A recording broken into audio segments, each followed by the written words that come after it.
Everyone, ইউটিউবে search করলে দেখবে চিকেন বিরিয়ানির হাজারো রেসিপি, কিন্তু এইভাবে একবার সিম্পল প্রসেসে বিরিয়ানি বানিয়ে দেখো। তার জন্য প্রথমে মাংসের মধ্যে আদা, লঙ্কা, রসুনের পেস্ট, জিরে গুঁড়ো, ধনে গুঁড়ো, গোলমরিচ গুঁড়ো, শুকনো লঙ্কা গুঁড়ো, একটা লেবুর রস আর একটু ভিনিগার দিয়ে এটা ভালো করে মাখিয়ে 1 ঘন্টা মতো রেস্টে রেখে দেবো। আর অন্যদিকে চালটাও আধা ঘন্টা মতো ভিজিয়ে রেখে দেবো। আর একটা কড়াই, তার মধ্যে জল নিয়ে লবণ দিয়ে, আলু দিয়ে, সামান্য হলুদ দিয়ে আলুটাকে সেদ্ধ করে নেব। এরপর কড়াইয়ে তেল দিয়ে, তেল গরম হলে তাতে আলুগুলো দিয়ে এপিট ওপিট গোল্ডেন ব্রাউন করে ভেজে তুলে নেব। সেই তেলের মধ্যে এবার পেঁয়াজ কুচিটা দিয়ে লবণ না দিয়ে ভেজে তুলে নেব।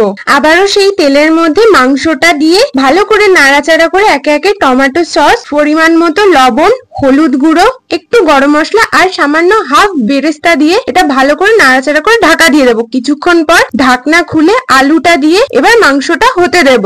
এবার অন্য একটা পাত্রে তার মধ্যে জল দিয়ে গোটা গরম মশলা, তেজপাতা আর লেবু দেবো যাতে ভাতটা ঝরঝরে হয়। এরপর জলটা একদম গরম হয়ে আসলে তার মধ্যে চালগুলো দিয়ে দেবো। এরপর সাইডে ভাতটাও হতে দেবো, আর এদিকে মাংসও হয়ে গেছে। আর এই সাইডে যখন দেখবো ভাতটাও 80% মতো হয়ে গেছে তখন নামিয়ে নেব।